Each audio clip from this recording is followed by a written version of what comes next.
सोनम रघुवंशी को लेकर इन दिनों पुरुष खेमा काफी बेचैन है।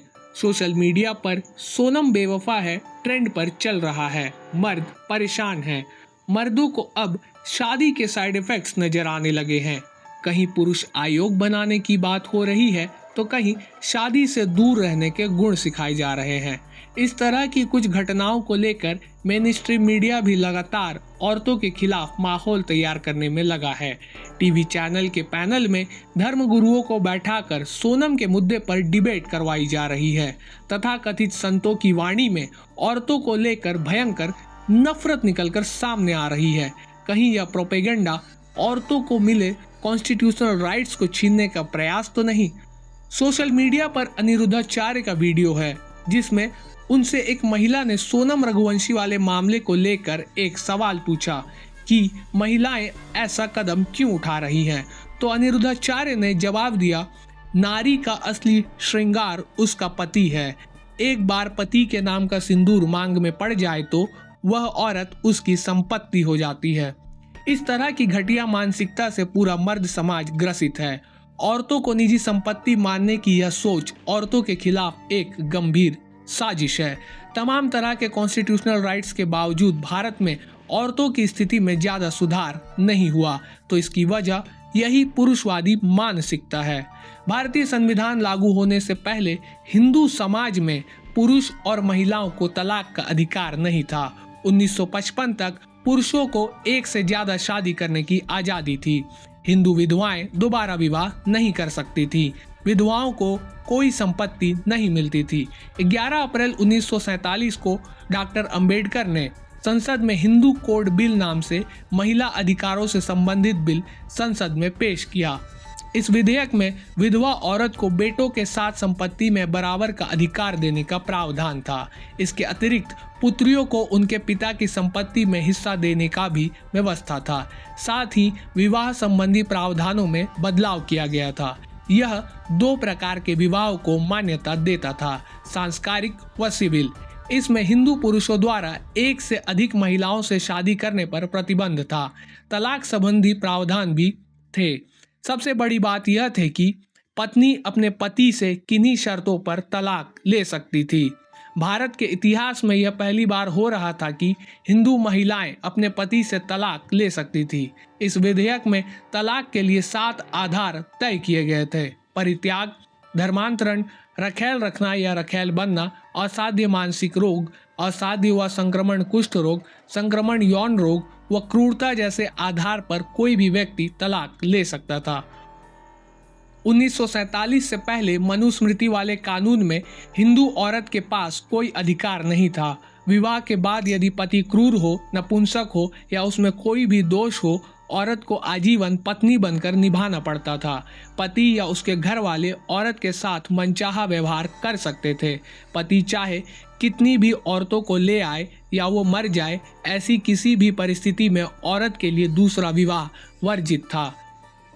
हिंदू कोड बिल हिंदू औरतों के लिए एक क्रांतिकारी विधेयक थी जिससे भारतीय नारी की मुक्ति तय थी, लेकिन कट्टरपंथी वर्ग को यह विधेयक मंजूर नहीं था। पुरोहितों ने नारी को गुलाम बनाए रखने के लिए हजारों वर्षों तक मेहनत की थी। धार्मिक प्रावधान बनाकर औरतों की गुलामी को ईश्वरीय आदेश घोषित किया था। इस विधेयक के कानून बन जाने से औरतों की आज़ादी के रास्ते खुल जाते, जिससे कट्टरपंथियों की शताब्दियों की मेहनत बेकार हो जाती।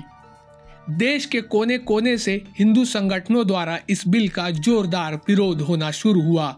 भारी विरोध के बाद इस बिल को 9 अप्रैल 1948 को सिलेक्ट कमेटी के पास भेजा गया और 3 साल की देरी के बाद 1951 में डॉक्टर अंबेडकर ने दोबारा हिंदू कोड बिल संसद में पेश किया।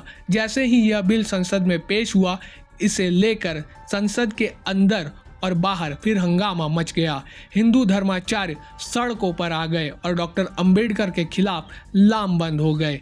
संसद में जहां जनसंघ समेत कांग्रेस का हिंदूवादी धड़ा इस विधेयक का विरोध कर रहा था, वहीं संसद के बाहर हरिहरानंद सरस्वती उर्फ कड़पात्री महाराज के नेतृत्व में बड़ा प्रदर्शन चल रहा था।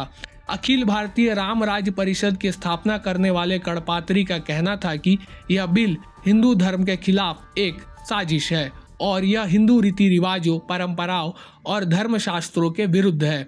आरएसएस ने अकेले दिल्ली में दर्जनों विरोध रैलियां आयोजित की। आज आरएसएस हिंदू महिलाओं के सांस्कृतिक उत्थान की बात करती है। क्या आज आरएसएस यह बताएगी कि उसने तब हिंदू महिलाओं को मिलने वाले संवैधानिक अधिकारों का विरोध क्यों किया था? इन विरोधों के कारण ही हिंदू कोड बिल उस वक्त लागू न हो सका। जवाहरलाल नेहरू इस विधेयक को लेकर इतने संवेदनशील थे कि उन्होंने कहा था, इस कानून को हम इतनी अहमियत देते हैं कि हमारी सरकार बिना इसे पास कराए सत्ता में रह ही नहीं सकती। डॉक्टर अंबेडकर ने कहा था, मुझे भारतीय संविधान के निर्माण से अधिक दिलचस्पी और खुशी हिंदू कोड बिल पास कराने में है। हिंदू संगठनों के विरोध के कारण जब यह बिल पारित न हो सका, तब अंबेडकर ने कानून मंत्री के पद से इस्तीफा दे दिया।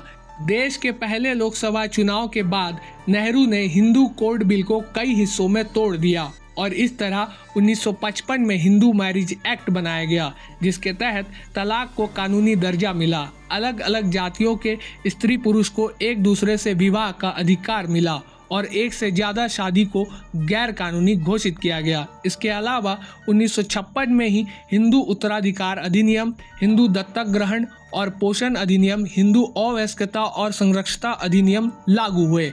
ये सभी कानून महिलाओं को समाज में बराबरी का दर्जा देने के लिए लाए गए थे। इस कानून के तहत ही पहली बार महिलाओं को संपत्ति में अधिकार दिया गया। औरतों के खिलाफ पुरोहितों के षड्यंत्रों को नाकाम कर भारतीय संविधान ने औरतों को आज़ादी दी। औरतों की आज़ादी से सभी धर्मों को बैर है। नारी को गुलाम रखने का जतन सभी धर्म के पुरोहितों ने किया। औरतों की आज़ादी के खिलाफ पुरोहितों का षड्यंत्र आज भी चल रहा है। आज के पुरोहित सीधे तौर पर महिलाओं को मिले संवैधानिक अधिकारों का विरोध नहीं कर पाते, इसलिए मुस्कान और अतुल जैसे मामलों की आड़ में महिलाओं के विरुद्ध अपनी घृणित मानसिकता को सामने ले जाते हैं। रिपोर्ट शकील प्रेम।